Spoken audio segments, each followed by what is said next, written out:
Welcome back to Straight Facts on Tuesday. Dan Potts in the house. Nobbins here in replacement for LB. Hit the like and the share button. So much to talk about and big breaking news. Breaking news just as we were going live. Man United and Chelsea enter negotiations over a move for Jadon Sancho to become a Chelsea player. Also, Mike McGrath reporting that United have opened talks. They're going to report it as separate deals for FFP purposes. But for Raheem Sterling to join Manchester United, we've got some Arsenal done deals to talk about. We've got Toney to Chelsea, the Premier League weekend to review as well, and much, much more. So hit the like button. Make sure you're tuned in for the next 90 minutes or so. Potsy, Nobbins, how are you both? Very well, mate. Yeah, really good. It's like the 90s all over again. Oasis are back and Man City are preparing for the championship. It's fantastic, isn't it? Chill. I was doing very good. I was doing great until Dan started speaking. So big up Nobbins. It's very true, isn't it? But look, the breaking news in the last literally 10 minutes. Ornstein has reported that the talks between Man United and Chelsea are taking place regarding Jadon Sancho. Juve in the mix as well. Let us not forget this reported potential swap deal, though, of Raheem Sterling going to Man United as part of the Sancho deal seems to be picking up some pace as well. Nobbins, obviously, from your perspective, quite a number of players in that have been City players in the past. What do you make of this potential deal between Chelsea and Man United? Odd, I think. Certainly from a Chelsea perspective, I don't see where Sancho necessarily fits in because what they aren't lacking is attacking talent. I don't really understand that, to be honest. Fair play to Sancho, maybe he can get his career back on track. But from a Chelsea perspective, I don't really get it. Sancho's a player who can play centrally, he can play out wide. But again, we all know that that's not really what Chelsea needs right now. So I don't really know where he fits in. Willing to be proven wrong on that. From a Sterling perspective, I feel like, and we were just talking about this before the show started, I feel like Sterling is a very disrespected player. I feel like he's bordering on underrated at times in terms of his Premier League legacy. I feel like some people have suggested he's like the most overrated player in Premier League history. Mo, you know who you are. And I just totally disagree with that. Even last season, I know he wasn't brilliant at Chelsea across the course of last season, but let's not forget that he started the season as Chelsea's best player. And then he dropped off and Chelsea dropped off and Sterling got injured, but we mustn't forget how good he was at the start. I don't agree that he's, finished and washed. He has played a lot of football for a 29-year-old. I think I saw a graph the other day. He's played like the average of a 35-year-old. So he's not, even though he's only 29, he's actually more like, a player in their 30s or whatever. But he's not a player who's over the hill. He's not a player who's done. I think he could do a very good job. I just don't, as with Sancho, I don't really know where he fits in at United either, to be honest, because he's not going to be starting on the left ahead of Rashford, for example. Diallo, I think, started really well for United. So I think that'd be a shame to bring in Sterling and then he takes his starting spot. So I can only really see it as a sort of squad player or, depth signing. And if you're Sterling, is that what you want at this stage? Like you get the feeling that you've got one more big contract in you as Raheem Sterling at 29. Is that what he wants? I don't know. So on the surface, I don't really get it, to be honest. How about yourself, Potsy? I kind of get Man United and Sterling more than Sancho and Chelsea, if I'm honest. And the reason I say that is because I don't really look at what Manchester United have got width-wise and think it's a lot to offer. I know Garnacho is out of favour at the moment and people are ranting and raving about that. So there's one option. Rashford has been absolute toilet again to start with. I don't know what's going on there. Anthony's not wanted. Sancho up in the air. Amad Diallo, I agree with Nobbins, has started very well, but that's really the only one who has in the wide areas for Manchester United. So I kind of get that they might be looking at an opportunity to bring somebody in, but I don't know that Raheem Sterling is the guy. 29 years old. Nobbins got the best out of him, I must say that. I thought he was actually pretty good at Liverpool, to be fair, as well. But I think Manchester City have got the best out of Raheem Sterling. I don't know that he's dusted and done and finished, like some are saying. I mean, he's 29 years old. He's not 39 years old. So he's definitely got a couple of seasons left in him. He's experienced head and he can have a really good game. I just think he was very inconsistent at Chelsea. But let's be real, the whole of their team were, So it's very hard to judge someone last season at Chelsea, in my opinion, because it's an absolute mess at that club. As for Jadon Sancho going there, I'll be saying to him, go over to Turin, mate. Go to Juventus. Don't go over to Chelsea because he's not going to be guaranteed game time there. I mean, who the hell have they got over there? They've just signed Pedro Neto. Madueke's just got a hat-trick. They've got Mudryk, who they've spent 70-odd million on, rising to God knows how much. They've got Jackson, who they believe isn't a number 9 and is more of a left player. Where's he going to play, Jadon Sancho? You know, they've bought Felix. He's coming on from the bench. They're looking linked now with Ivan Toney. All these players they're bringing in, like, I don't really get it. I've said it a while ago. I don't understand what they're doing at Chelsea, right? But for me, I don't think that's a good move for Jadon Sancho. If you said to me it didn't work at Man United, why the hell would it work over at Chelsea, who look an absolute mess for me? So I think he needs a fresh challenge. Go abroad. It hasn't worked for him over in England.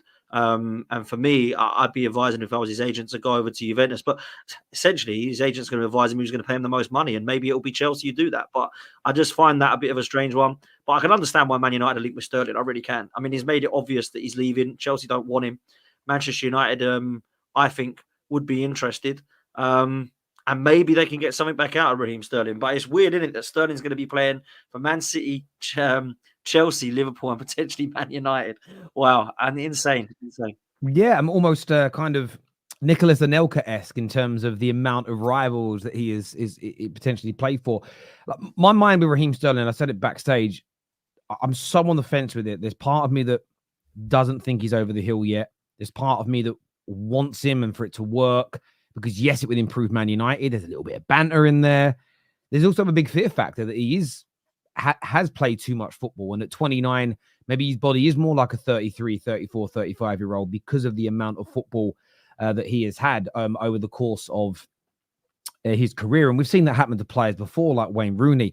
I feel Cesc Fabregas dipped a lot early in his career from those heights. Again, he was playing Champions League semi-finals at 16, 17 years of age, and not everybody can go into their late 30s. So I'm skeptical about it. Having said that, the depth we have out wide is poor right now when you look at who we have in the form. Garnacho still again, he's hit and miss. He still needs developing. I think he's better from the bench, typically speaking. Ahmad started well, but we don't know what he's like over a full season. Anthony is toilet. He really, really is. Sancho wants to lead, doesn't get on with the manager. And Rashford hasn't found his form yet. And I'm hopeful Rashford finds his form. But I need to treat Rashford how I'm talking about Martinelli at Arsenal, to be fair and consistent. The reason why I think Arsenal, we'll get onto it later, need to move heaven and earth this week to sign a top left-sided winger or a striker, is you may believe that Martinelli's getting back to his best, but as a team trying to win the league, you've got to make a move for a player in case Martinelli doesn't get back to his best, because then you've got this hole all season. And I look at the first 3 games that Rashford's played, some okay moments, should have scored, didn't, and it's faded in all the games. And again, it's about trusting the people making our footballing decisions. And this is the one element where I do have a little bit more faith now, is do I think Dan Ashworth and Barada and Wilcott are going to say, do you know what? Raheem Sterling's going to sell us a few shirts. Oh, this will be a good one for the social media account because there's some banter in it. Or do I think they would only sign a player they think can improve us from a footballing perspective? I believe and trust that. So I'm really torn because there's my personal subjective feelings, but there's also how I feel about the people currently running that club. But if the reports state that Sterling is still fit, that he is dedicated to getting back into the England team and essentially wants to prove Chelsea wrong for the way he's been treated and what's happened there, that element I'm motivated by. You bring someone in with that kind of bit between their teeth, if you can get somewhere close to what was one of the best wingers in the Premier League during his Man City time, even for a couple of years in a transitional period, that could be gold dust to Man United this season, who are struggling to score goals. And even at Chelsea, where the team has been shocking, the system has been non-existent, and the turbulence internally has been absolutely horrendous, he still scored and assisted a decent amount of goals for a player in that environment. So when I look at our front line at the minute, we can't score. We can't really create. We've got 4 wingers, barring Ahmad at the moment, who are not really beating anybody in their one-on-one duels. So I don't want to just say no to it. I am skeptical, though, and I am concerned, but I'm not against it. Where I agree with you is I do think Sancho to Chelsea. I mean, I do and I don't think it's weird. I think Jadon Sancho goes there and barring Palmer, I'm talking talent and on paper, is the second best attacker at their club. It's whether or not that potential, that ability, that on paper element can flourish. We see it. We saw it when he went back to Dortmund. He was amazing. We saw him in the Champions League. He was amazing, doing it at the highest level. When he was at Man United, it very rarely happened. But I want to give him the same leeway, but reasoning I gave Sterling. He didn't come into a brilliant Man United environment either. Well, didn't come into a club and a team that was being run well and was in its pomp, and it was a great place to kind of come into. So where I don't know whether it's going to work is, can he? I mean, the question is, can Sancho play in England? Could this be a Veron situation that we've seen before, ironically, between the two same clubs? I don't know. And if he is good enough and he is going to kill it at Chelsea, where is he playing? After signing João Felix, signing Pedro Neto, they've put a big price tag on Noni Madueke. Is it and I'm not talking Chelsea down here, Chelsea fans. I'm talking about Raheem Sterling. Is it the best thing for his career right now to go somewhere where, in your eyes, because most Chelsea fans are saying that he doesn't get into our first team. So I'm basing this on your opinion. I'm not attacking your club. They sit in your world now. Why not go Juve, mate? Where you're going to walk into their first team and get the opportunity to play. That's not a dig at Chelsea. So I see it two ways. I think if he fulfills his potential, he starts for Chelsea. But if we go by Chelsea fan logic, that he's not in the first team, it's a weird move because this man is desperate for first team football. So, yeah, if both of them played to their best this season, right? Say we got Sancho and Ten Hag at him, shake hands and go, let's just be professional. And Sterling is, the Sterling that we know he can be. Which player would you rather have, Sancho or Sterling at Man United? If they could both play at their optimum best, I would stick with Sancho because I think we need a creator, and I think and that's not a dig at Sterling. A creator is so important for us, and that's what I thought we were buying when it came to Jadon Sancho. I thought we were going to have someone to come in and who was going to help, not even take the burden off of Bruno, add to the add to that creativity. When I look at City, you've got KDB, you've got Bernardo Silva, you've had Mahrez in the past, you've got multiple creators in that team. None of them at KDB's level, but at good levels. And that's what we needed. So, yeah, if I had a magic wand and could get either of them in my team at their optimum best, it would be Jadon Sancho. But it just isn't going to happen for us with him. And I'm gutted about it. But, yeah, I'm just going by Chelsea fan logic. If he doesn't get into your starting lineup, then going to Chelsea is a weird move for him. But equally, I don't think your club's going to sign him on those wages for him to be full 4th choice winger. That doesn't make logical sense to me personally. But yeah, it doesn't. I think that if memory serves, at Dortmund, for example, one of the main reasons why he thrived there was because he had like Hakimi when he was still at the club, and he was like massively supporting him from right back, and that's a sort of support network that Sancho needs in order to thrive. It seems. When he was at United, for example, he'd often have like Wan-Bissaka supporting him, who, as we all know, isn't the best offensive fullback or the best offensive outlet. With the introduction of Mazraoui, who's I think has impressed so far.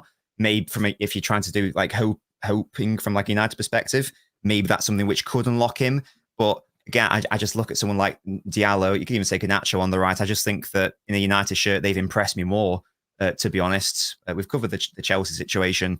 And just like the last thing on Sterling from a United perspective is that I still can't understand from a Sterling perspective if he wants first team football, because there's not a guarantee that will happen. Because whether you think of Rashford, he's Mr. Man United, etc. Currently, it might actually, to be fair, have a positive impact on Rashford, because you could make an argument that if we're talking about Sterling starting from the left, you could make an argument that Rashford's almost had it too easy in terms of like the lack of true competition out on that left side. Like in the past few years, who's in his main competition, like it's Martial who would go out to strike or whatever. So maybe Sterling comes in, does that then push Rashford to another level? Because now he goes, oh, I've got someone who's gunning for my position. Maybe that's like a way that I can maybe turn into a way it makes sense from a United perspective. So I don't really get from a Sterling one, but yeah. Yeah, and I know I'm sitting on the fence with this, but Sterling to Man United. Do you know what it is? What's going through my head is all the people that say, Terry, you like meaty footballers. And I suppose technically speaking, he's not the kind of guy that Standard FC like. I can't. I was about to get off the fence. I'm about to go, let's say yes to it. And I can't. I can't say yes or no. I'm so torn. By the way, Arsenal have just officially announced the Merino deal. We knew he was an Arsenal player 6 weeks ago, but he is confirmed as an Arsenal player today. The pictures are out. He sent a goodbye message to Sociedad as well. We're going to come on to Arsenal a little bit later. On Chelsea as well, there's talks of making an approach for Ivan Toney. A deal has been agreed for him to go to Saudi Arabia for around 50 million. The reports are Chelsea don't want to pay the 50 million and are not offering him anywhere near as much salary as the Saudi club, which I think we all understand. What does this mean, in your opinion, Potsy? Because a week ago, it was going to be, they went for João Felix after moving away from Omarodian. They were all in for Osimhen. Now it appears they've gone for Ivan Toney, who's a different type of striker, along with this Jadon Sancho talks that they're on. Toney to Chelsea, how much does he improve them, in your opinion? Massively. Massively. I think this is a great signing. I really do. I've not been a fan of what Chelsea have done so far in the last few windows. I think it's a complete and utter mess. But Pedro Neto and Ivan Toney are two players I would have had at Arsenal. Honestly, I think Pedro Neto would have been fantastic for us to cover for Saka, and I think Toney upgrades on Havertz and Jesus. I really do. I think he is an absolutely superb player, clinical finisher, guarantees Chelsea at least 15 to 20 goals this season, and Jackson doesn't do that, in my opinion, in the Premier League. Jackson, I think, got 15 goals in all competitions last year, so it wasn't amazing, but it wasn't bad, certainly. But Ivan Toney is levels, in my opinion. This is a really good signing. So this is the sort of signings I need to see Chelsea make to believe they've turned the corner, to go, actually, okay, we're not buying kids anymore. We're buying ready now players. And I've said this for a very, very long time, and I've been consistent with LB on this. Both of us agree on this, that if Chelsea was to go and buy the Netos of this world, the Toneys of this world, they go and get a centre-back like a Diamande, that people start to go, actually, do you know what? These players have actually played. They've actually lived. They've done what's needed in the Europa League, in the Champions League. They played in the Premier League. They're Premier League proven. Then you can start looking and go, actually, they're all in their 26, 27, 28s. They're ready now. They're not going to be ready in 5-6 years. So for me, I think this is a very, very good signing if it happens. Now, I thought they were going to go for Osimhen. I don't know if that's done now, but I would suggest they probably won't go for Osimhen if they're going for Toney. But this is Chelsea. They would probably go for him as well. On the reports, Nazir Kinsella has also stated that sort of he's hearing that Chelsea are more prioritizing the Osimhen deal. So it kind of feels to me like I feel like Chelsea are briefing the media about both, but maybe prioritizing what, Chelsea love, and this isn't a dig, it's just the way Todd Bowley works. They kind of love the fanfare of the transfer window. So there's credible reports for both that they're looking at. I mean, they're not going to, I can't imagine a world where they sign both, but who knows? And the reason I say who knows is Toney and Osimhen could play together because they're not the same kind of striker. I mean, but I doubt they'll sign them both. And which one, Nobbins, do you think Chelsea should go for? Should they focus on Osimhen, or do you think Ivan Toney would be a better bet? This is something that I advocated for, I think it was like at the start of last season or maybe the season before. I really advocated for the idea of Chelsea signing Toney. I think I agree with Dan. I think that in a vacuum, so in isolation, I think it is a really good move.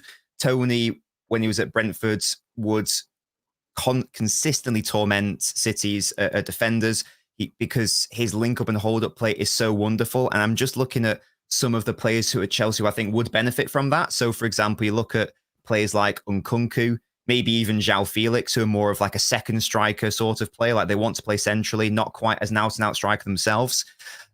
They would really benefit from an Ivan Toney profile. Even like the wide players as well, like I think they would also benefit from a Toney like Neto, Mudryk, Madueke, whoever, Palmer, even crashing the box and running off of Toney.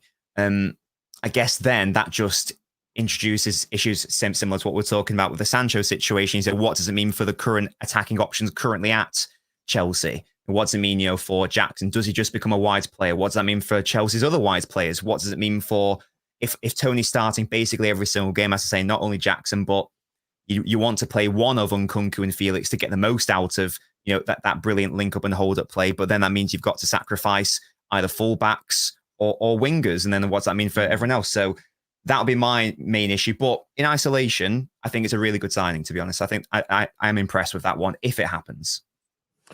Yeah, listen, I agree. Chelsea have done a few deals. I think Tosin is a good player. I think Dewsbury Hall will turn out to be a good player for them. João Felix, I understood the skepticism around him because it was just almost out of nowhere. Why didn't you focus on it sooner? But I think he's a much better footballer than Amarodian. I think Pedro Neto, barring the injury record, again, is a phenomenal player. And you saw a difference when he came on at the weekend for Mihajlo Mudryk. And Chelsea did look really good in that second half yesterday. And I stated yesterday on the Top 6 show, Chelsea fans should celebrate that with glee. It's the best they've looked in probably 2 to 3 years in that second half. They also know that that isn't probably going to be the consistency from this stage. I've seen some Chelsea fans talk about finishing above Arsenal and Liverpool. I watched Jamie O'Hara, and I'm like, I know Chelsea fans are not going to fall for this. 3 weeks ago, he said they could be in relegation trouble.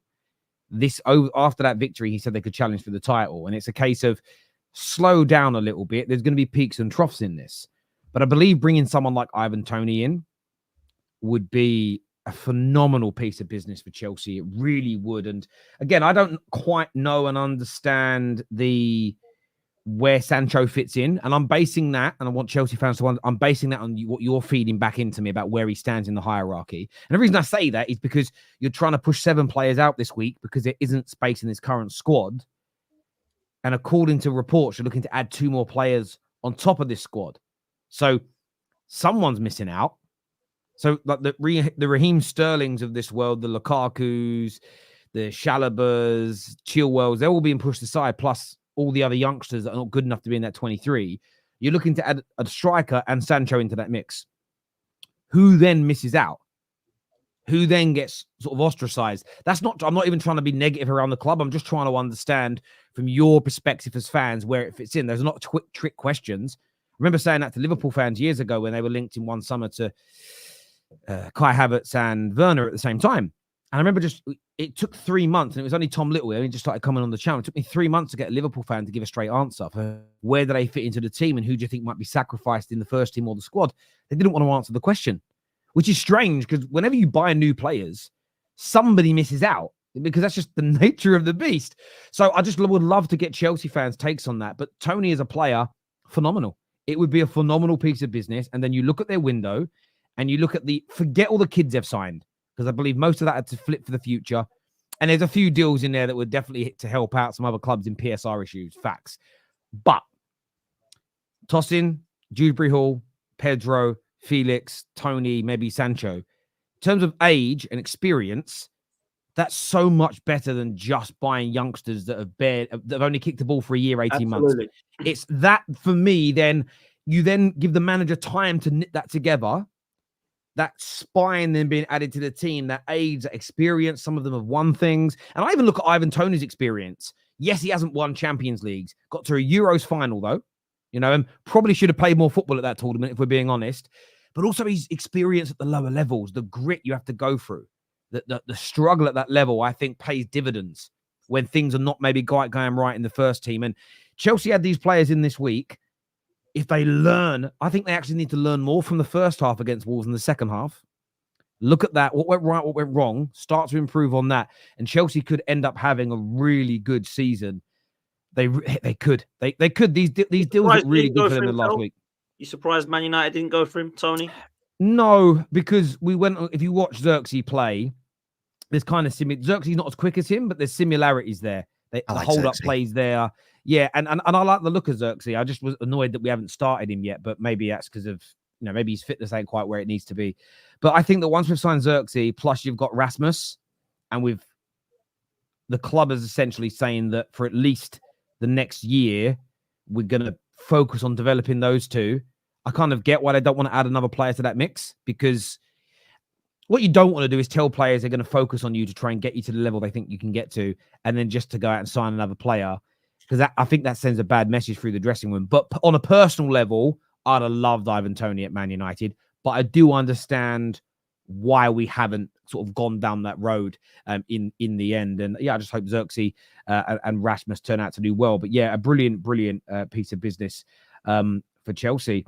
On Man United, though, I do now hope that we go out and we've got rid of Hannibal. We've actually got rid of a lot of players this summer. I think it's the most players we've sold in a summer since Sir Alex Ferguson retired, which I'm not surprised about at all. And obviously we got Ugarte in today as well. But I just hope we get another midfield player in and added. I'd love one more I actually think Ugarte is better on the ball than people are making him out to be. I'm not claiming he's Xavi or Iniesta, but people talk about him like he's the same as Scott McTominay on the ball. And it just makes me laugh. Genuinely, it makes me laugh. It's like, well, he just isn't. Do you know what I'm saying? He's more of the Declan Rice. He's more of the Declan Rice ilk. He's like Declan Rice level on the ball. Does that make sense? Just he's good on the ball. He's not twinkle toed, but he's a good player. But what I would love to add is somebody who is more technically gifted. I just worry about running Cobby into the ground this year. But maybe what our focus is, and we've spoken about Raheem Sterling, maybe the focus is we need to add a bit more goals because we've already missed the most big chances in the league. And if we'd have taken some of those chances, we may have won our first 2 games of the season. And I think that defensively, we look a lot stronger, although we fucked up twice. Individual mistakes in the game. The general day-to-day structure looks better. But yeah, I don't know. I want one more player. I think, ironically, as well, I don't want more than 6 or 7 because I then think you add in too many and it becomes really hard to integrate and get chemistry and relationships going. But yeah, it's been an interesting summer for us, to say the least. This here says, some super chats here. Dan, sorry, it comes up in a minute. If we sign Sancho, it would not surprise me if he is loaned. If we loan or sell Mykhailo Mudryk, the manager has been quite critical over the last week. Yeah. What will Don do? What will Don do? Don's been sending me reels of Mudryk saying he's improving. Don's going to be so upset if Mudryk goes. Oh dear, it's going to be terrible. Bless him. He just isn't. He just ain't on the level, is he? He ain't on the level at all. This is the question to you, Dan. I think it's based on what you said about Chelsea, but it says, Dan, who does Merino bench, Partey or Rice? So I think Rice will go back into the 6, and I think the Merino will play 8, and then Ugarte will go in the 10. So it'll be Thomas Partey. And to be fair, he needs to be benched. Thomas Partey's been fine the last couple of games. In the second half against Wolves, not great, if I'm honest. Get the ball away a couple of times, but was really good against Villa. And I feel like Thomas Partey's going to play 15 to 20 games for us this season. That's it. And Jorginho's there as cover as well. So I think Merino is absolutely needed because he's the only real 8 that we'll have at the club alongside Rice, who can play there. But I think Merino is being bought to kind of replace what Granit Xhaka did season before last. So, yeah, I'm happy with the signing. But to be fair, I've been saying that for about, 6 weeks now? This Merino deal, my goodness, how long has this taken? It took us about 7 weeks to get Calafiori. It's taken us about that time again to get Merino. We've got a couple of days left of the window, and we still need to get a couple of players in, man. It's crazy. It takes so long. No, it's been a weird one in that regard. But then our Ugarte deal has been like that. But then, having said that, we did manage to. I've been on a rant the last few days protecting Man United. I mean, I've been enjoying it. You've been like 6 weeks in negotiations just to pay what they wanted. No, they wanted 70 million euros. They dropped it to 60, and we've got him for 50. Yes, there's 10 million pounds of add-ons, but read what Ornstein said. It's based on performance and success. And the irony on those add-ons is if he's good, plays regularly, and we win big trophies, no one's going to care how much he costs. That's the funny part with fans. Nobody's mentioned Declan Rice's transfer since he signed because he's been that good and he hasn't won anything yet, and he's been that good in your team. So I don't know. It's one of those things for me where I just feel like some of these deals take time. So look at getting rid. I mean, but you look at it this way. Look at you waited on Eddie Nketiah and you've ended up getting your 30 million. And yes, you would ideally have liked it done a bit sooner, but I do think we're in an era where every penny matters in these transfers. PSR, FFP. I feel like in the last 2 years, clubs have become really conscious of I think it's even conscious of what they can and can't write off. And I think some clubs may have got away with a few bits and pieces. Not cheating, not cooking the books, but yeah, we got away with that one. These clubs are getting told no now. I think the Premier League's becoming harsher and harsher on what you can and can't write off as losses. And I think a lot of teams are like, no, we need to balance our books. And the irony is City gets celebrated for being so good at selling as much as they are successful on the pitch. But when other clubs try to do it, suddenly there's almost like from the fans, this attitude of, I don't care about that. Just sell the players, whatever. Get rid of them for a quid. It doesn't matter. Just get them out of the team. And then I see the same people on Twitter. Why don't we sell like Man City? Why don't we sell like Chelsea? Well, you got to be fucking patient for that, haven't you? I don't know. Maybe I'm wrong. I just find it so strange that. By the way, Dad, if you're not moaning about City being good sellers, then I think it's fine that you moan that you want to sell things quicker. But you can't praise what City do, but then bemoan your club for trying to act in the same way. I find that all very... At the same time, Standard FC motherfuckers, all they state is we should act like the most successful clubs. Every time I see another club or manager trying to act like the successful ones, Standard FC go, but you're not them, don't do it. Which is it? I'm so confused. The internet is fucking weird sometimes. I'm telling you, it's mad. No, it is weird, man. It is weird. Liverpool and Chelsea and City, to be fair, they've done very, very well in terms of player sales. Arsenal, not so much, if I'm honest. Not so much. Sorry, Nobbins. I was just going to say, it's definitely the right approach from United, because like for how many years have like United fans complained about the idea of United tax, for example, when buying players, and now like United are adopting an approach of not just going in and paying like the first amount, going, well, actually, we're totally willing to walk away from this deal. And as you mentioned, Terry, now you've got Ugarte for slightly less than what, or significantly less than what they initially wanted.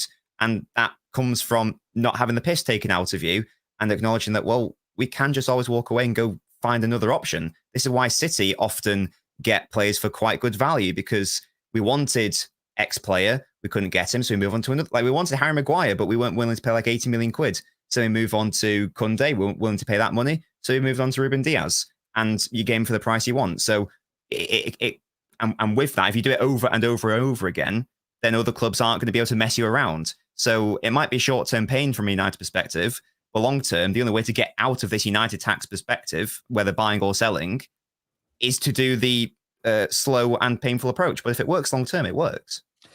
Mate, you're absolutely right. Most things worth doing in life are hard, difficult, and they take time. There's very few quick wins in any walk of life. Nothing gets done quickly. And I've had a few... I started off by a nice calm post while I was out walking my dog the other day about the Man United rebuild, to a more of a rant yesterday, because it's not even rivals. I kind of get rivals trying to like shit on it, trying to undo it. Like most Arsenal fans that I come across at the minute because I put out a tweet today that just kind of listed the signings so far under Ineos. I didn't mention Ten Hag. I've just said this is Ineos in the first phase of the rebuild.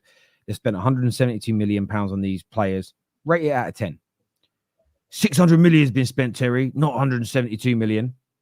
Where have Ineos spent 600 million? But this manager's had it, so you can't start the rebuild from now because the manager's been here 2 years. But I'm assessing Ineos's rebuild of the club, and part of that includes keeping the manager. If that fails, that's an element where you look at Ineos and say you didn't get that right. But I can't include the previous poor structured signings that should never have been made, that we overpaid and undersold on, in a horrible structure and culture, and put that against the gym. Because he wasn't there. And this is, I get rivals doing it, but it's the Man United fans that join in going, yeah, that's so right. We should have much higher expectations. How has our squad not playing better when 600 million has been spent? But Ineos haven't spent that. Ineos are going through a process of undoing that 600 million pound that's been wasted on this current squad. And it's going to take time, but you need to be patient with it. That doesn't mean you can't complain. It doesn't mean there's no expectations. People go, I've said it takes 3 to 4 years to improve. How are you giving Ten Hag 3 or 4 years? I'm not. I'm not. If he doesn't start to improve this team quickly, he can go. But that doesn't mean the rebuild starts again. It's so strange that this, and I think it's because most Man United fans online don't talk about the wider issues at the club properly. Every debate has always been manager in, manager out, player in, player out. That will fix us. As opposed to understanding the issues. And I saw people over the weekend talk about, what's the name of the new Brighton manager? I don't remember his name. I should do, but I don't. Hecklen, what's his name? Him, right? Yeah. I want to butcher it. Heckler, something. Yeah. I heard people say, well, he's only been in the country a few months. He's a young manager. How do they look better than we do? Because he's gone into a well-run club that for its size and pound for pound is a well-oiled machine with players that are not suffering from PTSD and stress, not having a Frankenstein squad, and a harmonious environment. The same as when Pep went into City in 2007. Was it 17 he joined? Or 16? 16. 16. If he would have joined in the summer of 2009 when the takeover happened, in my humble opinion, as great as Pep is, you're not getting 100 points in his second season. Because the infrastructure and the culture that's been built at City up until 2016 took that amount of time to get there. The problem is this all just gets ignored and ignored and ignored and ignored by Man United fans. And it frustrates me because rivals are meant to do it. The media's kind of meant to do it. But United fans have got to wake up and smell the goddamn coffee. And I think it comes down to small things, as you say, like selling. I think we've sold about £100 million worth of players. And so, it's weird. I've seen Rio do it. I love Rio Ferdinand. Shouldn't have sold Scott McTominay as part of the fabric of the club. He ain't good enough. He's a limited footballer who last year scored a few winning goals. Suddenly, what is he? Zidane. Honestly, it's mind-boggling to me, the mindset of some Man United fans. But anyway, rant over. I still think he'll be gone. I still think he'll be gone by November, Ten Hag. He may. Yeah, I look at it. I just what's happened the last couple of games. There's a couple of people come in my chat saying, "Oh my God, Man United looks so much better and so much different." And I just don't see any change whatsoever. They bought defenders and still couldn't defend. That's what I saw against Brighton. I mean, they're all on there. De Ligt was on there, Mazraoui was on there, and then they're leaving 3 Brighton lads at the back post. I don't get that. What is going on there? Like, for me, Ten Hag playing Bruno up front. I mean, this Xerxes guy has been bought. He scored the last game. What's he doing on the bench? Garnacho as well. I just don't get it. I don't understand what he's doing. Personally. What I would say, though, just to give you a little bit of context to that. So, Xerxes came in with an injury and isn't match fit yet. And what I will say I will defend Ten Hag in this regard. What he did too often last season, and he did it with, turned out he did it with Lenny Yoro, is the doctors are like, not fully match fit yet. Fine, we'll play him. If he plays Xerxes and he pulls something and he's out for 3 months, Man United fans will go, and rivals will slam the manager for not playing him when he's fit. So I can understand that. The goals we conceded were individual errors. What I would say has looked better in the opening 3 games this season is that we've been a much harder team to play through. That has improved, in my opinion. But the first goal we conceded was just typical Maguire. First of all, he doesn't clear the ball that comes across him. And he's maybe done this about 15 to 20 times in a United shirt. He was in the right position. And then he did this weird thing where he jumped into the wrong position just before they crossed the ball. If he just stood where he was, it would have been the most simplistic clearance. And I don't know if we'd have lost the game because we were in complete control. We hadn't had enough chances, but we're in control of the game at that point. We actually would stop in Brighton from playing football. We conceded that goal. A bit of nervousness. Again, second half started doing well. We got our goal, dominated, got close to a second, were unlucky with a goal. And then I watched it back about 5 times now. In the desperation to try and win, all the players have flooded out the box to try and be ready for our own counter, and they've just made an individual mistake. That, for me, the only time I'll go on the manager for those 2 mistakes is if heads don't roll. And I think that, for me, is where I expect the likes of Dan Ashworth to run the club. Like in all of our jobs, if you fuck up, you expect your manager to come in and say, look, your staff messed up. What have you done? Like, what are you doing to Maguire to ensure that you're maintaining standards within him, because he can't be doing that? The answer should be he's getting fucking dropped. Like, if Maguire starts the game against Liverpool, that's where I'm going to start questioning the manager. And if the manager keeps making those mistakes week in, week out, then I look at the board and say, why are you letting the manager continue to make these very, very, very obvious mistakes? So I have seen some improvements, but where I agree with you is we need to get a lot better. I can handle these mistakes, but what we've seen from Ten Hag, what we saw from Oli, we saw it from Jose, is that we need this favoritism to go, where actually you've made that mistake, somebody else is getting an opportunity. Now, if you have 20, 30 great games on the bounce and then make a mistake, fair enough, you don't lose your first team place.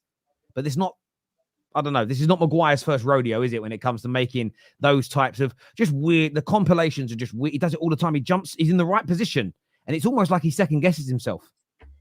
And yeah, I don't know. But yeah, I think the footballing men you've got in charge, I think, will pull the plug on Ten Hag and they'll give Ruud van Nistelrooy the job. Or if it isn't him they want, they'll bring Tuchel or someone like that in. I don't know. I just don't think Ten Hag is going to last. I just don't think he's good enough. 14 L's in the league. That's just too long, man, last season. I don't see it getting much better. But listen, I think the people you got in charge definitely will get it right. I just don't think it's going to be with Ten Hag. But that's just my opinion. Maybe Ten Hag is great and he'll go and get Champions League football. I don't know. But I don't see it.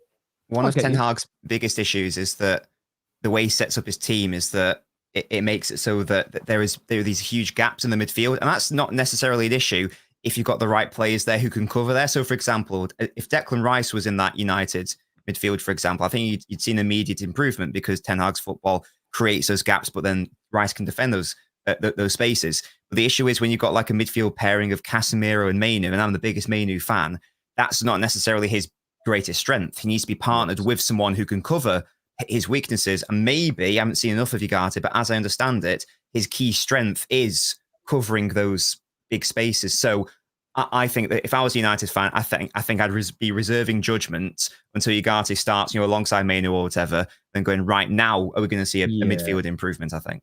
And that's where, again, it's not even about defending Ten Hag. It's about not throwing my toys out the pram just yet and waiting. Is that this is what I expect a footballing board with footballing people to do, is go, right, well, the manager system works, but like every system in the world, it needs the right players. Pep's system wouldn't work if he had 5 or 6 players of Scott McTominay's level in the team.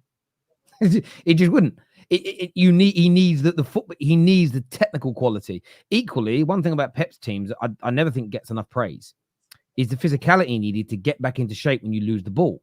That's why Pep's teams, in my opinion, have always been so amazing. It's the quickness they win the ball back or get back into shape. But you can't do that if you've got if you've got too many players that can't cover ground, because it becomes physically impossible.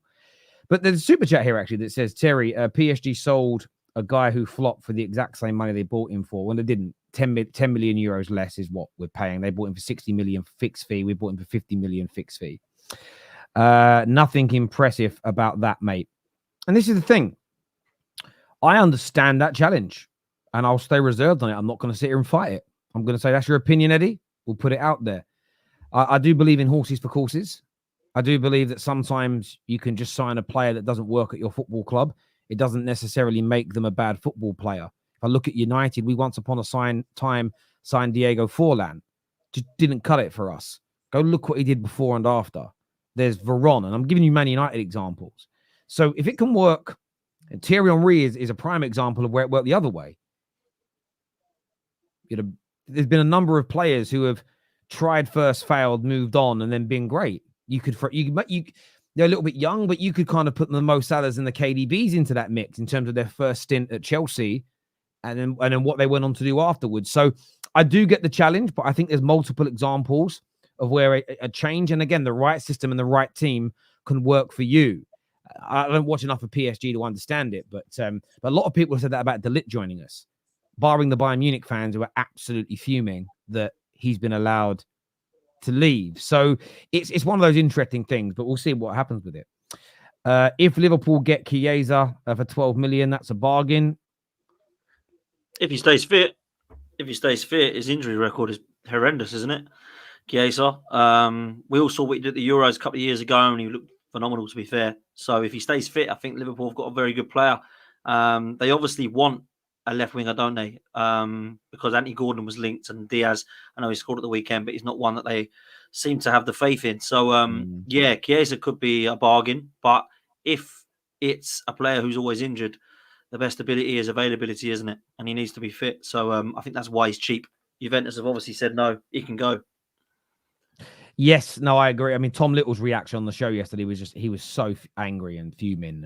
And I like Chiesa as a player, but I feel like since the knee injuries, whenever I've watched him, he just looks half a yard too slow, maybe a few pounds too big.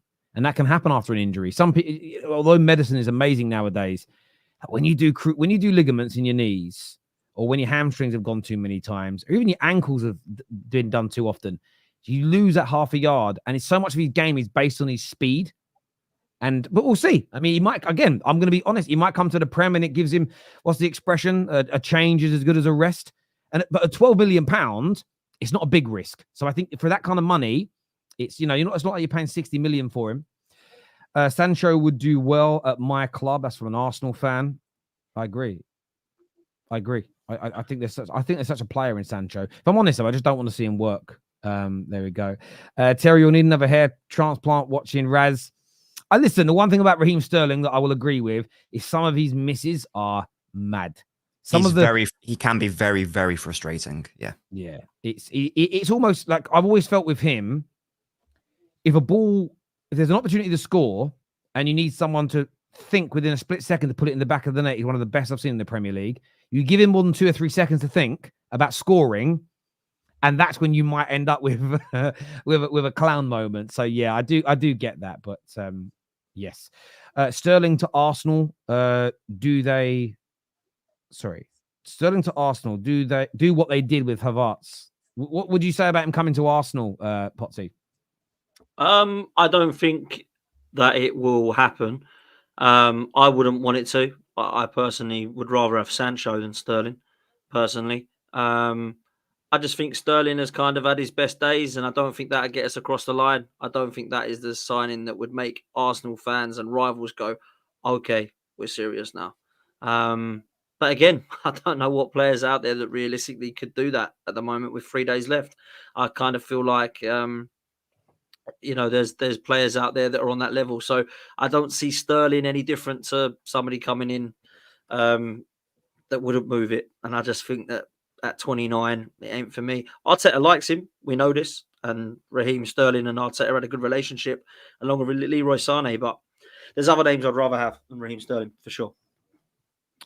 I said it yesterday. I mean, it brings us into it's another story today. It's the 5th time in 3 days that Arsenal are kind of linked with Nico Williams. They do caveat. Every single journalist is. The tweets don't caveat it. The articles do, and I always tell people read the bloody articles. That it's hard. It's unlikely the wages would be high. You've just completed the signing for Merino. Genuinely, what I believe Arsenal should do is they should make a mammoth, groundbreaking for them as a football club offer to Nico Williams to convince him to join this week.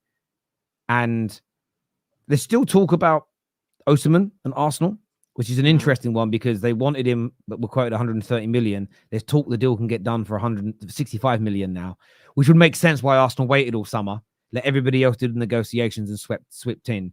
But for me, I don't think it matters if you don't get him.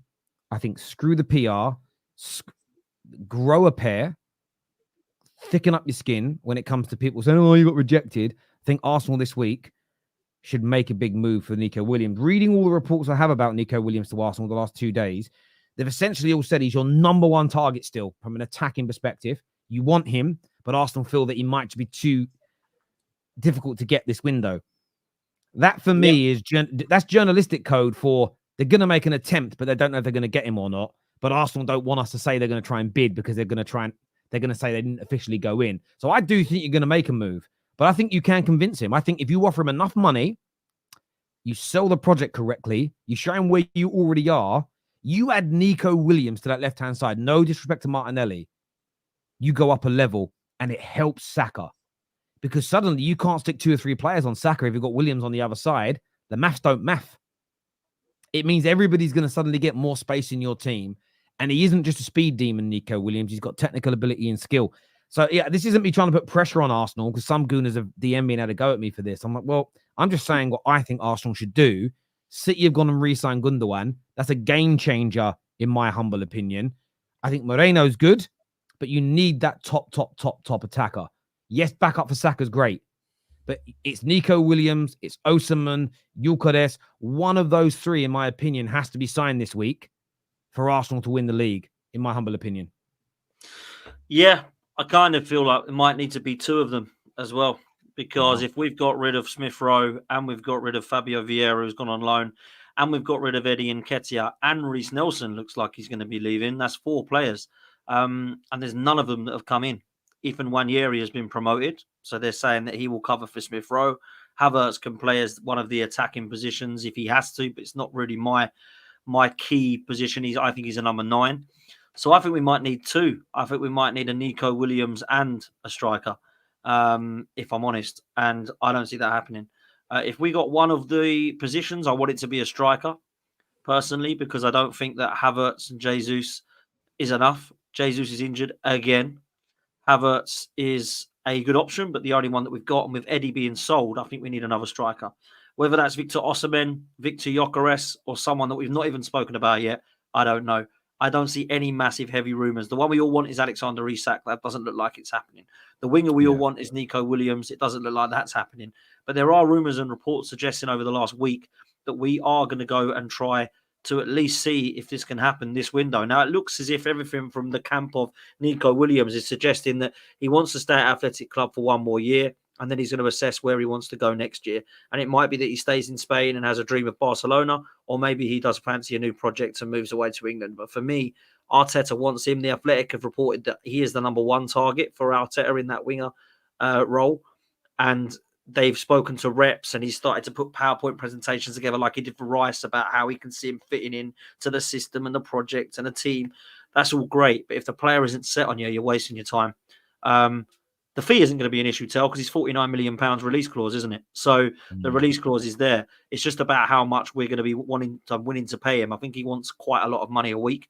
So look, he would be a phenomenal signing. He would. A lot of the rival teams, I'm sure Nobbins and LB and some of the other guys will go, oh, that's not good for us. So I don't really want them signing Nico Williams or potentially a striker as well. So that's what we got to do, man. This is what Arsenal are at now. We're that close to going and competing. At the moment, I have City winning the league. I think the Gundogan situation has made things even more difficult for us. I think Savio, whatever you want to go, I think he looks like a Mahrez replacement. So for me, City is stronger than last year. Yes, they haven't got Julian Alvarez anymore, and they probably are looking to replace him. But Manchester City is strong, and they can replace Rodri now with either a double pivot of Gundogan and Kovacic, or you can just play Gundogan because the guy's ridiculous, right? So they look even better than they did last year already for me. So I need to be seeing a couple of players coming in, and Edu and Arteta have got a very, very busy time for the next few days. If there's still rumours that all these players are leaving Arsenal, Ramsdale, Kivior, Tierney, Nelson, Nketiah's gone today. There's rumours that, some of these players might still be on the move. I'm thinking, wow, we need to bring some players in then because we're very short at the moment. So, yeah, man, I need to see at least one exciting player like Nico Williams or a striker like Ugarte or somebody like that come in for Arsenal to actually go, do you know what, we've got enough now. And until that happens, I have Man City to win the league, man. Yeah, the Nico signing, I agree with Dan. It is a ceiling raiser for Arsenal. I've said that I think Arsenal are one elite attacker away from like cementing themselves like as favourites or joint favourites, whatever term you want to use, for the title. He's an upgrade on Martinelli. You can also play out on the right if needed, so you could give Saka a rest as well. It would work from a footballing perspective, absolutely. The main issue is that it's very hard to get players out of Bilbao, like historically, especially the elite players. It's not the easiest task at all. We know that allegedly it's hard to set maybe going to Barcelona in a year or so. The other issue from an Arsenal perspective, from a logistical perspective, is one of wages. Like Dan touched on it. As I understand it, he would want to be made like top earner, or in the same bracket as or maybe even more than Saka, more than Ødegaard, etc. And then that creates a domino effect of Nico becomes the top earner or one of the top, and then when Saka gets a contract renewal, Ødegaard, etc., then all of a sudden out of nowhere, Arsenal have gone from a relative in relative terms their wage bill is quite low down. I think it's like maybe third or fourth highest in the league. Suddenly that escalates and skyrockets up to like a City level, which makes sense because if you compete for the title, that's a thing. But that's just something to bear in mind if you are like an Arsenal executive or whatever. This signing could have massive financial repercussions, not necessarily in transfer fee, but more so like wages across the whole club. Yeah, it's one of those things where I feel I've seen a lot of Arsenal fans talk about over the years and even recently, don't want to break the wage structure, don't want to hurt the wage structure. And I do understand the logic based on when it's been done in the past. It hasn't gone down particularly well. But you also have to remember, Arsenal fans, and I know you haven't won the titles yet, but Liverpool's biggest mistake in recent years is that when they built a team that won the Champions League, won the Premier League, is that they carried on trying to buy in the same way, which was let's try and buy cheap and develop.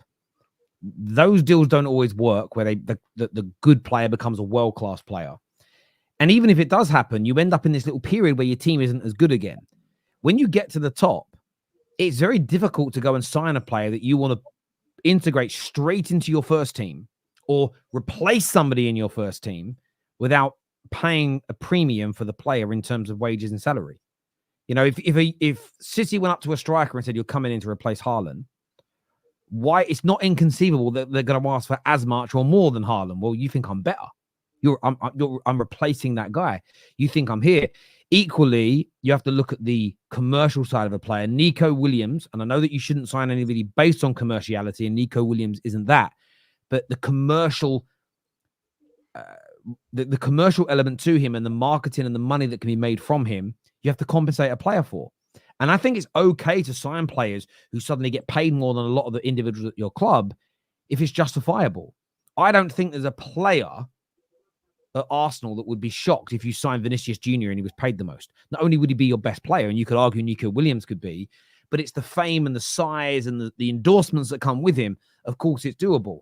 So I don't think when it comes to signing Nico Williams, the one thing Arsenal fans should worry about is the wage structure and it upsetting this player and upsetting that player. And, Martinelli feels sad because he's getting paid double what he's on.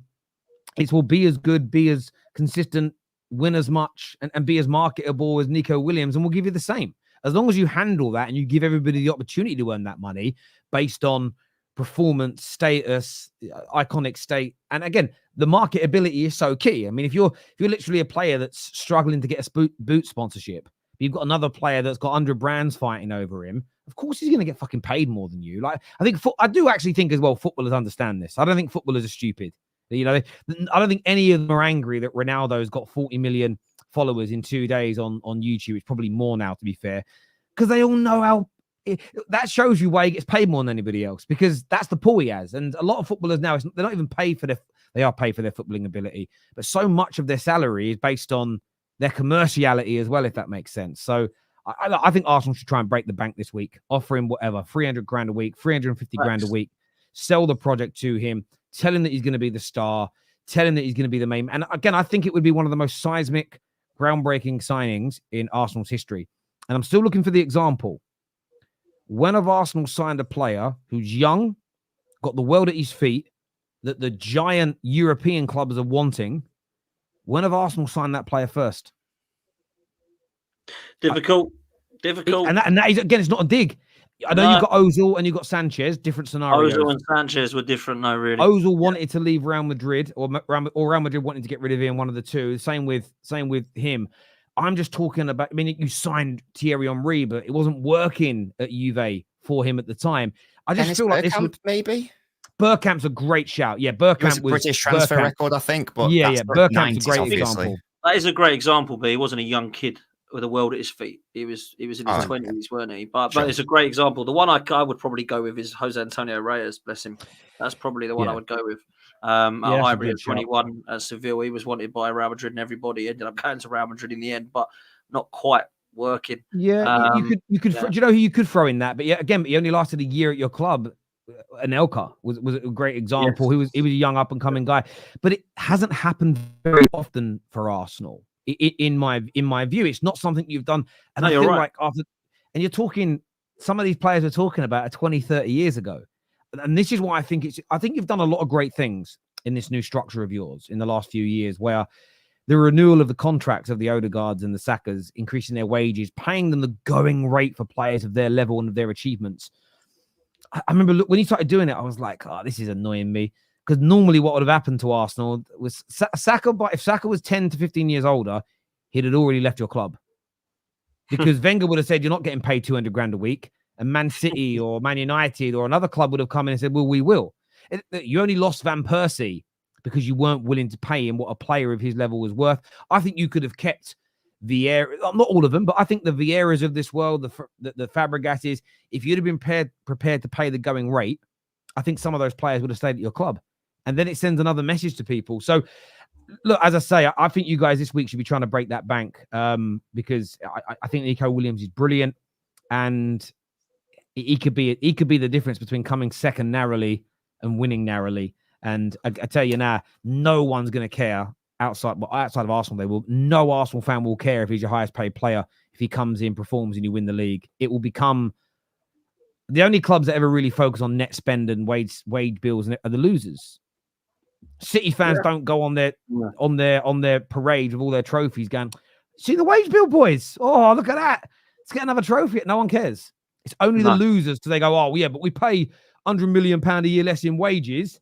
I know we came second by 5 points, but that's actually a fucking win when you think about it. That's a loser mentality. That really is a loser thing to worry about, in my opinion. I agree. This here says, you're right. We need Nico Williams. He's Martinelli on steroids in a good way. The problem with Leo is he's not as fast as Martinelli. No to Sterling is what Christian says here. Yeah. I should say, like, Leao's also like regarded as like this like elite needle mover, a ceiling raiser. That might be another. That would be another massive statement signing from an Arsenal perspective. him or Nico. But yeah, as we've established, probably do need that elite forward somewhere. Who'd you say, Rafael Leao? That's who this chap is referring to. Yeah. I think he meant Leo Trossard, but yeah. Apologies. My bad. No, you are right though, Nobbins. You are But no, right. it's a great shout. It's a great shout. Great shout. Do you think Toney is a false flag to land Osimhen? Sorry if already discussed. No, I mean, could be. I mean, listen. Could be a smoke screen, couldn't it? Could be. I don't know. I personally think this is easy to get done. Toney will want Chelsea. At the moment, he's not playing for Brentford. There's nobody else coming in for him. I'm surprised, but there's nobody. I think this could be a really good signing for Chelsea. I think it could. And you know what? I'll say this. I think it's less of a risk than Osimhen because Toney's going to bang because it's Premier League. Osimhen's got to come to a different league, and we've seen that before where it just doesn't happen. So it would be a very expensive risk, but maybe it's worth taking, obviously, if it comes off. But Toney's less of a risk, man, and he's ready. He's scoring now. So I think it makes sense. Yeah, I mean, could be a false flag. We'll see what happens with it. That's a great question. It just gets rid of Sterling's wages. They're only offering Sancho 100k. What I have read about this as well, because there's a lot of the fans from both sides kind of like, oh, sorry, I heard a big splash in my swimming pool, and so I wanted to make sure I could hear an adult with my kids. I can.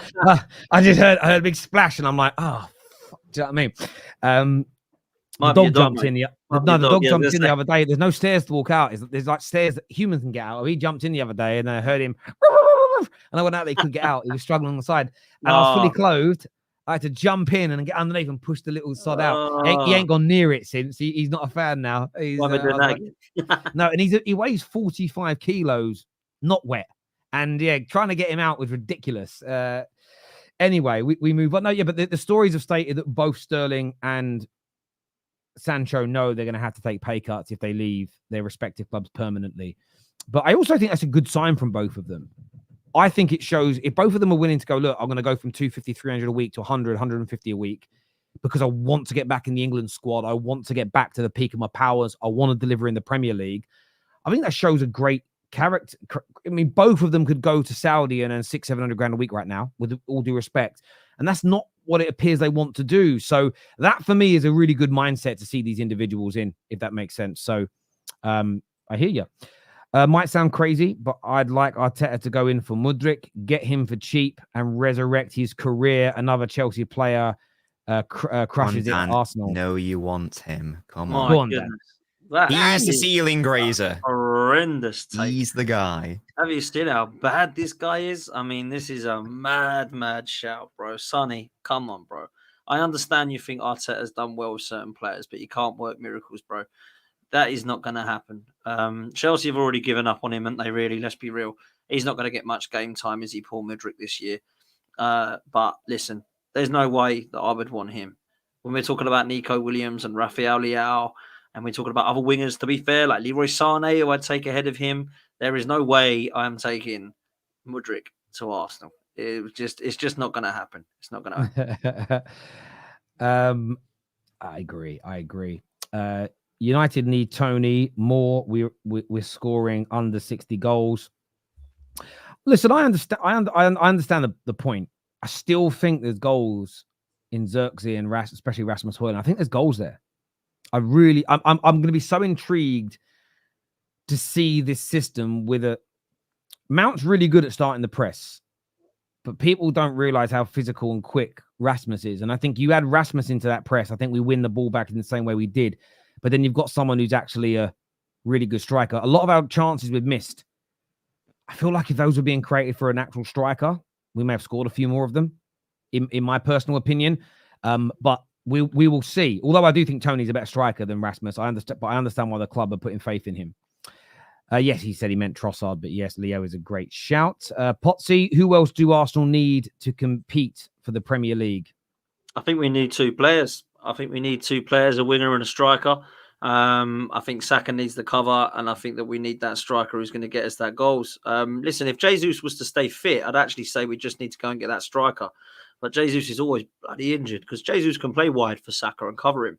You know, and Nobbins will tell you, and LB said that he was most of the time playing as a wide man for City, and he's brilliant there. So I'd be more than happy for that to be the case. But Jesus, they reckon it's a knock in a few weeks. He'll have another knock again, and then he'll have another knock again, and then he'll have another knock again. Unfortunately, Jesus just can't prove his fitness for me. So I kind of feel like we need a wide player and a striker. I don't know how much money we've got. I'm not playing Monopoly or FIFA or Football Manager here, but if we have got 49 million for Nico Williams, I would absolutely love to see that release clause. And I would love to see us go for Victor Gyökeres. Saw reports today of Evan Ferguson. Now, this guy's not even getting in the Brighton side. And I saw him, City would link with him as well, actually. I don't know what the thoughts are there, because obviously he's about 19 years old, hasn't really been told by Brighton fans he's not quite ready lots yet. of injury issues as well. Yeah. I don't know about this one. I don't He's know. kind of, I hear you. I'm not even trying to shit on the young man because I've done any research into it. But 2 years ago, he kind of burst onto the scene and everybody was buzzing about him. And where's he gone? Like, yeah, and I think he scored 10 goals in his first season in all comps. I'm just looking now, actually. Last year, he got 6 goals in all comps. He's injured at the moment. I just sort of feel like, especially because he's at Brighton and the way they play football, I sort of expected, and maybe I'm a bit wrong for this, but I expected a bit more from him last year. But he's still only 19. He's about to turn 20. But he's getting to that age where it's almost, he's got to start staying fit and going up a level soon. he has to. You're 20, which is still young, but suddenly you're 21, and then you're 4 or 5 years into your career, and it's a case of, are you really the answer? I don't know. I don't know with him. But do you know what's mad? Someone said this on Top 6 show last night. It makes sense. Euros into pounds, 49 million release clause for Nico Williams, euros. 65 million for Gyökeres. What's it? Gyökeres or Osimhen. What's that in pounds? About 100 million for the two. Yeah, that's what now, I mean. 100 million. And I look at it and go, well, you've sold Eddie Nketiah for 30 million. And we know the way transfers work. You get all your money in straight away on the books for signing. So you've sold 30 million for Eddie. You're going to get some money. There's going to be enough money. I don't understand. And this, you theoretically could do it. I don't understand why people think we're skint. You know, we've sold Smith Rowe, we've sold Eddie Nketiah. We've, had to pay some money for Declan Rice for the next year and all this kind of stuff. But let's be real, Arsenal are not skint. They are not skint. Like Tottenham have just gone and splashed 65 million on Solanke and previously 60 on Richarlison and previously stupid money on all their players. You've got Chelsea in their position. And neither of those are in the Champions League. So Arsenal are not skint. But I think that at the moment, Arsenal are in a different position to Chelsea and Spurs, where Chelsea and Spurs need 7 or 8 players. Arsenal need that 2 or 3 to try and get over the line across the line for against Manchester City. Listen, to answer the question, who do I want? I would like Victor Gyökeres as a striker because I feel like that he would be the player that can come in and get the goals. And I would, of course, like Nico Williams because, well, he's an absolute baller, isn't he? So they're the 2 that I would absolutely love. Makes sense. I think Arsenal should go for. Why can't I say his name? Adingra, that's the one. And Toney, my dyslexic brain just went, nah, bruv. Just said no. If I would have spoke what my brain was saying, I would have gone Adin. And I'm like, I can't start like that on camera, even though I just did. Listen, I tell you another player that I like the look of. Very raw. Adeyemi at Dortmund. I feel like in the Premier League now, and maybe I'm looking at this from a United point of view. If you don't have a team that has a number of players that have raw pace, you struggle. You do struggle at times, and I like him. If you build up in a totally different way, which is like what City did a few years ago, but now we're finding it so much easier with pacey wide players. Yeah, absolutely. Yeah, I think it was actually a good shout, to be fair. I've looked at him and liked what I see from him. And Brighton, you can't go wrong with a player they've scouted, let's be real. But I will say that I don't think that would excite fans. I don't think it would. You'd look at that and go, oh, wow, that's going to take Arsenal across the line. But maybe the wide player doesn't need to do that because, of course, you've got Saka, Trossard and Martinelli there behind. So unless you're going to go and get a Nico Williams who's going to start, then that's the way I see it. Up top, I'd like to have, go for Victor Gyökeres because for me, I look at the stats and I just think it's frightening, to be fair. And people say it's a farmers league over there. Well, why is not all the other strikers doing that then? Do you know what I mean? Why is there no other sport? Yeah. Mate, I totally agree. And I think that, again, there's no guarantees he works. But when I look at Ugarte, hold-up play is good, passing is good, touch is good, technique looks good. And he scores those goals. And I don't know, I'm going to use the old-fashioned sense. He scores the half chances. He'll be running through on goal, but he'll be running at an acute angle. And he's able to do what Haaland does. He can place it with power. So a lot of players have to put their laces through it to generate that power, and you lose a bit of accuracy. He seems to maintain it, and he looks really dangerous. He's got a decent amount of pace about him. Yeah, I think he's an excellent signing. Again, I'll be very jealous of that one. What players do you thought was going to be great but didn't throughout your clubs? It's a great super chat. There's loads.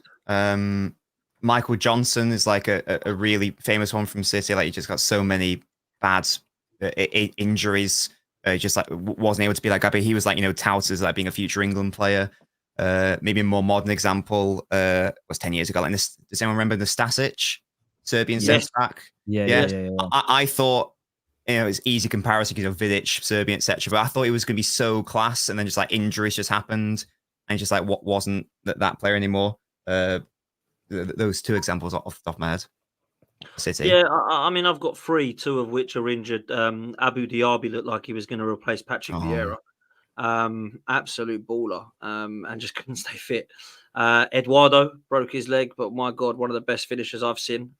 Just ridiculous. It was like Robbie Fowler going through, honestly. Roll back the years, him going through one-on-one. And the other two are kind of, one we bought off the back of a World Cup. If you remember Davor Shukatel, do you remember him? Yeah. We signed him, and I thought, oh wow, Croatian, right? Croatian. Yeah, Croatian. Yes, We just got the Golden Boot winner. Like we're gonna be scoring loads. We've got Henry, Suka, Bergkamp. Yeah, he wasn't. I forgot you bought him. That's how bad he must have been. I'm not an Arsenal fan, but mine go through the ages. Yeah. One of mine similar. We bought him after a Euros, and it was because of his dad really that I thought he'd be great for us. I was a kid myself. Jordi Cruyff. When we signed him, I remember my dad saying, if he's half, I remember just hearing my dad say, if he's half as good as his dad, you've signed a player here. And he was good, but never really doing quite well at Barcelona at the moment, though, is in director's level. But not quite made it. Anderson, the Brazilian, killed it at Porto, came to Man United. His first season was amazing. And I remember watching it going, we've got that long-term Scholes replacement. He could run, he could control. Wasn't scoring goals, but he could do nearly everything else. And then 3 knee ligament injuries later, and KFC and whatever else, crisps, he was just finished. And the other one's going to be a little bit controversial because I think he had a good Man United career. He won some trophies. But Paul Pogba. I really felt that he would have, again, a lot of that wasn't. The other two have less of an excuse because they came into the Fergie era where the club would run well. Pogba has that get out, that trump card of he joined the club when we're in turmoil. However, I was just hopeful that he would become a Man United great, and it didn't happen for him. And that one probably hurts the most because it was the right type of player at the wrong time for Man United. But then you could throw that towards Martial, you could throw that towards Rashford. I'd love the ability to sort of Thanos click and put those players and make them come through Man United in sort of 05, 06, just before we went on our last great. I'd love to see some of those players in a peak Fergie squad to really see how good they were, if that makes sense. So those are the ones that stand out. So it's a great question, though, Josh. Do you remember Karol Poborski as well? Poborski, man. See, again, when you're a kid, you sometimes forget. What was I, like 11, 12 years old then? You sometimes forget. Because I remember this was a little bit older, and it was, I used to sort of try and pick, when we signed a player, when you go to the park with your mates and you pick a player to be while you're playing and you'd shout the player's name when you kick a ball. I don't know if kids do that anymore, but we would. We signed a player called David Bellion, and I was like, I'm going to be Bellion. David Bellion. David Bellion. I thought, again, he was awful. Jemba was actually expected to do really well for us. There was a lot of hype about him, and he was just horrendous. Jasper Blomqvist. I quite liked Jasper Blomqvist, but it was more his name. There was another Premier League footballer, didn't play for Man United, who just, his name, as a kid, I used to love sort of obscure names, and it was Pierre Van Hooijdonk. That name was just, again, really good player. Couldn't cut it in the Premier League. He just wasn't. Was it Forest? It was at Forest he was at, I think. But Forest, brilliant up top for Forest. But the other one is Veron, man. Veron was the one. I was going to say, it was a British record signing as well, wasn't he? Veron. The thing was, the reason I don't. the reason I don't count Varane is I didn't know much about him when we signed him. So I didn't have the expectations that he was going to be a great. It was more, he just one that didn't really resonate with me in that way. It was just annoying. And I think because we were still good and we still had, the very good midfielders, maybe it didn't stand out and protrude as much. But I don't know. It's, he was, we had a few. We had a few that I thought would be great and then didn't turn out. Then having said, but then we have signed players that have gone on to be Ballon d'Or winners. It's I still think we've got the most Ballon d'Or stroke, didn't used to exist back then, Ballon d'Or stroke European Player of the Years. I think we've got 4, maybe 5 at Man United. I don't know what. Liverpool must have some. What I want to find that out. What club, Michael Owen was at Liverpool. Yeah, in England has the most. Yeah, because you'd have had George Best, Dennis Law, Charlton, Ronaldo. That's 4. Yeah, I think we've had 4. Yeah, I think we've only had 4. Yeah, man. Clubs with the most Ballon d'Or. It wasn't called the Ballon d'Or then, but Man United with 4. Yes, with those players. I don't know about Premier. What other Premier League clubs have got them? Bayern Munich have got 5 winners. Milan have got 8 winners. Juve, someone's going to go back. Milan must have loads as well. Yeah, they've got a few. No other Premier League club has more than 1, to be fair. Blackpool in there with 1, Stanley Matthews. Stanley Matthews. Borussia Dortmund have got 1 with Matthias Sammer, I think it's pronounced.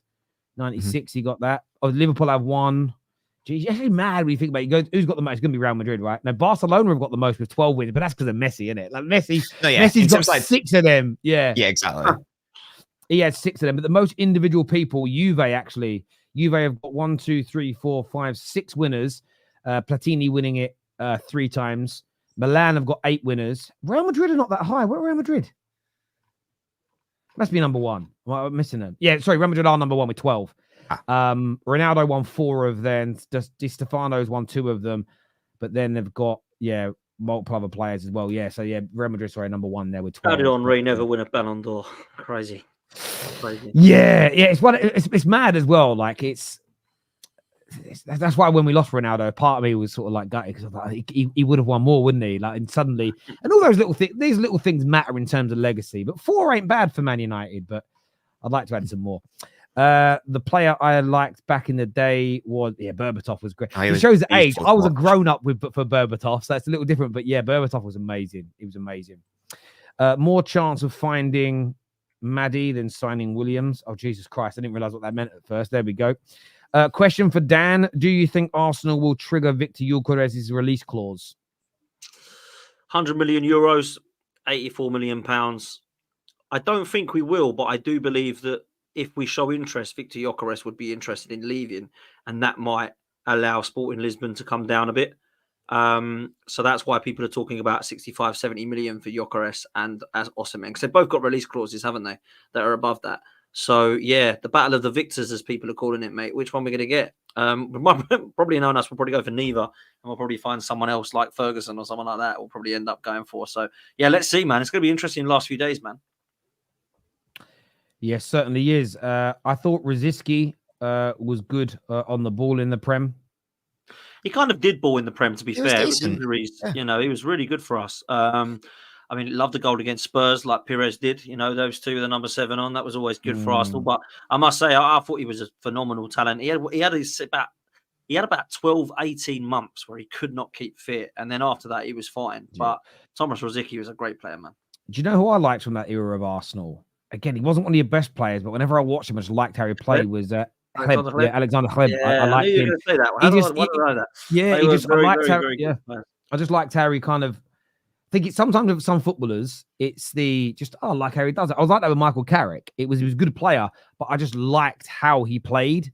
Teddy Sheringham actually growing up was my favorite player. Beckham was like the superstar, the poster boy, but Teddy Sheringham amazed me.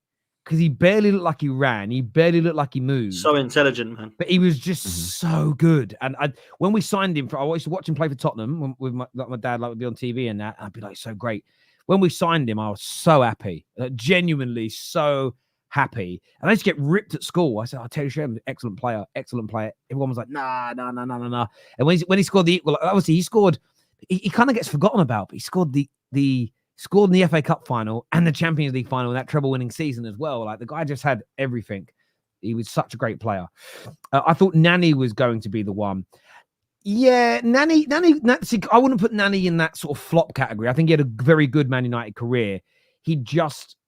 I think if he wasn't Portuguese, he may have even done better. I think he would be dubbed the new Ronaldo, when Ronaldo was still 23 years old. And I just think that, and then when Ronaldo left, I remember being at that first game of the season. It was a Community Shield game against Chelsea. And the fans are talking about it. It was in the Manchester press of, he's going to pick up the mantle now. And I remember thinking, that's just stupid. Again, it was only the fourth Ballon d'Or winner in our history. We hadn't had a Ballon d'Or winner barring Ronaldo since the 60s.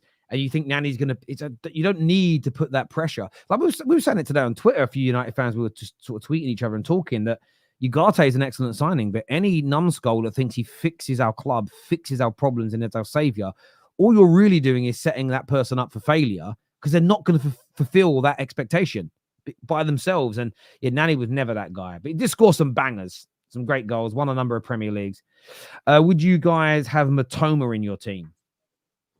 I really like Mitoma. I'm not so sure. He only plays on the left, though, doesn't he? If he played on both wings, then maybe, because we've got a couple of left wingers. But I don't know about you, Nobbins. I wouldn't have him starting for City, not over like Doku. No, I don't think so. Although I do really rate Mitoma, but I really like the dynamic City have with Doku and Savio on the wings. I like him.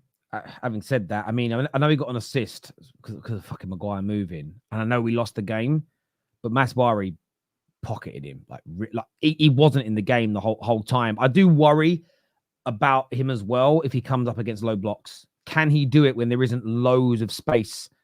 Because you've got a decent amount of pace, but can he do it when you're being doubled up on? Can he do it when everybody's sitting behind the ball? Because still, there isn't enough... It's not disrespect, but people don't sit back against Brighton. Most teams still try and beat Brighton, if that makes sense. They're not sitting... So I don't know how he would cope. I always had that argument with people about Jamie Vardy. How would Jamie Vardy have fared when it was low blocks and there was less space to run into? Would he have been as prolific? Would he have been as potent? Nobody knows. I mean, he didn't do it for England, and a lot of teams sit back against England, so it wasn't like he delivered in the same way. So yeah, I like Mitoma, but I'm not sure about him. I'm glad to see Nobbins on the show. I've always rated his opinion. Big up, mate. Yeah, he's here as a substitute for what's his name? LB, who's off on holiday again, drinking loads of... I see him on Instagram today, drinking his Guinness. Jimmy here says, as a Chelsea fan, almost every single action that he does in a game involves turning over possession, and he can't beat his man consistently anymore. Must be talking about Sterling, yeah. Of course, yeah. Yeah. Yeah, he's consistent though, is he? Let's be real. Yeah, he is very frustrating. When he gets it right, he's like unplayable at times, but like when he gets it wrong, and that happens too often, to be honest, it's detrimental, to be honest. Yeah. I don't want to say nothing. I'm not going to slag him off because he might end up being a Man United player. Don't want the clip out there. Wasn't it Nedved that beat Henry to the Ballon d'Or when Henry was at the absolute GOAT, happy with our window and would love to get a winger in? It was. Do you guys feel like... I always felt... I mean, Ronaldo kind of broke the mold for a season. I've always felt it's been hard for the British-based players to win it. It's almost... There does seem to be a sort of European monopoly. And again, Europe had a lot of the best players for a long time, but the way Ronaldo was robbed... Henry was robbed from winning it was just mental, in my personal opinion. Yeah, it was mad. And listen... It's mad because when you do like who do you think's better? So-and-so or so-and-so. Whoever you don't say, they think, what, you think he's rubbish? No, Nedved was outstanding, like ridiculous talent. People that do remember him. But Henry, how the hell he didn't win? I mean, Henry is the Premier League GOAT. You know, he was just one of the best I've ever seen. One of the best strikers anyone has ever seen. So, yeah, for him to be robbed of that was crazy. Lewandowski was robbed, wasn't he, though? Let's be real. And probably Haaland was, to be fair, when people talk about what Haaland did that treble-winning season. So, look, I know Messi won the World Cup, and I'll never have a bad word to say about Messi because he's the GOAT for me, right? But when you look at it, you think, yeah, there's actually been players that were genuinely robbed from that trophy. And it doesn't not mean something. It doesn't like mean nothing when someone wins it now, but it does kind of take a little bit off of it. Do you know what I mean? It's like kind of, is this trophy now about who's the most popular and who's going to look better holding it up than actually who deserves it? Do you know what I mean? Well, yeah, I mean, it's so funny as well, because I remember on this show with Lee Gunner, and Lee Gunner's view was, well, Messi's should win it every year because he is the best player. Maybe not now, but he's the best player every year. But it's a case of, well, we actually look at the criteria. I was looking at it the other day, not the other day, a little while back, criteria for winning the Ballon d'Or. It's based. Sorry. So go on, mate. I was just going to say, like, the Ballon d'Or isn't actually about who is the best player, because if it was, then Messi would win it every year. The point of the Ballon d'Or really is who's been the best player this season, basically who's had the best season. This is why Ronaldo sometimes won it in the Messi era. Messi was still a better player, but Ronaldo had a better season. Yeah, and they base it on this: is individual performance in the previous season, team success during that previous season, and a player's behavior and fair play during the season. So it isn't about who you subjectively think is the best. It's around individual performance and then what the success of that team was whilst winning it. So it is about, and you know, when it comes to Henry, the one thing I would say in defense of the Ballon d'Or is almost, you know, if he would have gone on to win in some of those seasons, that Champions League, and had that brilliant final performance, that may have tipped him over the edge. And I think that those are the things that, if you've got to, who would we say is better right now? We'd all probably say that Mbappe is better than Rashford, right? But let's just say that they were head to head for the Ballon d'Or. And I don't know why I use Rashford. I'm using Rashford because he's not a player that everybody rates, as an example. But if they had a similar season in terms of numbers and performances, but Rashford scored 2 hat-tricks in an FA Cup final and a Champions League final, that for me, because of the success that was won and Rashford performances in that, would tip him for the Ballon d'Or. I don't think he's a better football player than Mbappe, but based on the criteria, he scored some goals that led to those trophies. That and I think that outweighs, and that should always be how it is. So you have to go back through history, and none of us are historians on football, to go back and look at who won what each year. But I think that's the element there. So I do get it sometimes. I am very sad, and I have done that over the past 20 years. Basically, if you didn't win the Champions League or you didn't win an international tournament, you had basically no chance of winning the Ballon d'Or unless your name is Messi. Or like Messi or that's top 3. Yeah. So there is so much emphasis placed on, and you can say rightly so or not, but there is so much emphasis placed on, did you win the Champions League, or failing that, did you win the Euros, or the Copa America, or the World Cup? Because like it's ultimately voted, especially back then, it was voted mainly on by fans, wasn't it? But a lot of it is, again, there is also a part of it though that is very, very PR based. And around the sense of, I mean, we see PR in a different way now. Definitely, there are top content creators and journalists who are paid by, not to control the narrative, but are paid to, listen, when my guy scores goals, can you post about it? When my guy does this, can you post about it? When he does something good, can you post about it? And I think that's about raising your profile. I always feel that if Paul Scholes looked more like David Beckham and behaved more like David Beckham, he would have been more in the voting. But Scholes didn't have an agent. Scholes didn't go to award ceremonies. He played football and went home. I do feel as well that there needs, especially in the last 20 to 30 years, I do feel that there almost needs to be like you need to have a good management team behind you, a good PR team behind you to kind of promote you in the right way and kind of get you out there. And your face has got to fit. I think it's become a little bit like the music industry, where you have to be good. You have to be able to sing or rap or dance or whatever else. But there is an element of, does your face fit? Does your personality fit as well? And I think there's all those things factor in. And that isn't a dig at Messi and Ronaldo, because they were both also 2 of the most greatest footballers that we've ever seen before. But I sort of feel as though that also plays a part in the modern day game as well. If you're a bit of a, you stay at home, you don't show your face, a bit boring. I almost feel like the award ceremonies, there's no point focusing on him, because what attention is he going to bring? It's storylines as well. Yeah. Like, it's storylines as well. Like, I'm sorry, but Haaland should have won the Ballon d'Or in 22-23 because he had a better season. Messi wasn't even the best player at PSG that year, but Messi, the best player, arguing like football history, won the World Cup. So he basically won it in December, which is ridiculous. We've still got half a season left to go. But at that time, everyone's saying, right, given the Ballon d'Or, that wasn't right, because based on the whole season, Messi wasn't even the best player at PSG that year. Mbappe was better than him. So it's also about storylines. I agree. Where is the hype for the Champions League draw? I don't think there's much hype around it because I don't think anybody really understands. I think we all get the new process, but it's. I mean, the draw. There is no draw. I mean, there is a draw because you can find out who you're playing and who you're up against. But yeah, we'll be live for that on Thursday. Terry, hypothetical question for you: which 2 players would you sign for Man United from Arsenal and City? You get to choose 2 players from each, but no first team players and no new signings. Then. So I can't pick anyone in the first team for City or who would I pick off your bench? Trossard. I'll pick Trossard, who's currently on your bench. Who's good on the Arsenal bench to help you? Yeah, name me some names on your bench. Tomiyasu, Calafiori.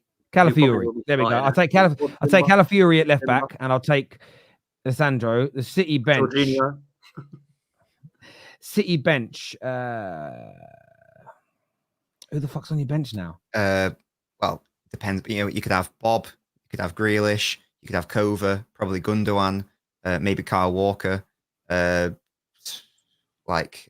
one of Ake or Gavardio, because only one of them normally plays. You know what? I'll take Oscar Bob. I like that young man. And I'll go for Kovacic. That's what I'll do. Yeah, there we go. That's what I'll take. I reckon that make Man United a better team. Chicharito was a beast under. I love Chicharito at Man United. He was very annoying. Very good. Very good. What I liked about him and that signing was that no one knew who he was. It happened. And I remember watching the World Cup in 2010. Oh, God, watch Mexico. Watch his kid. And I saw him score a great goal against Argentina. Then he joined us. Do you guys remember his first goal for Man United? You guys probably won't remember it. Was it against Chelsea? Yeah. Ball comes in. He completely mishits it. He boots it up in the air. It smacked himself in the face and it goes in. It's just the best first goal I've ever seen in my life. It was brilliant. Look, I want to thank everyone who's tuned in to Straight Facts today. It really means a lot to us. Nobbins and Potsy, always a pleasure to sit and speak football with the two of you. To everyone who's super chatted, you're absolutely amazing. Breaking news, Arsenal have launched interest in Ivan Toney. Where's that coming from? Are you just making that up, Johnny? Are you just making that up? I think you're pulling our legs here, mate. I can't see nothing on my feed. I've literally got like Twitter Pro open with about 30 different feeds on it on a big screen, and there's nothing on there. So lies. Listen, until next time, take care. Goodbye. God bless. And we'll see you all again very, very soon. Peace.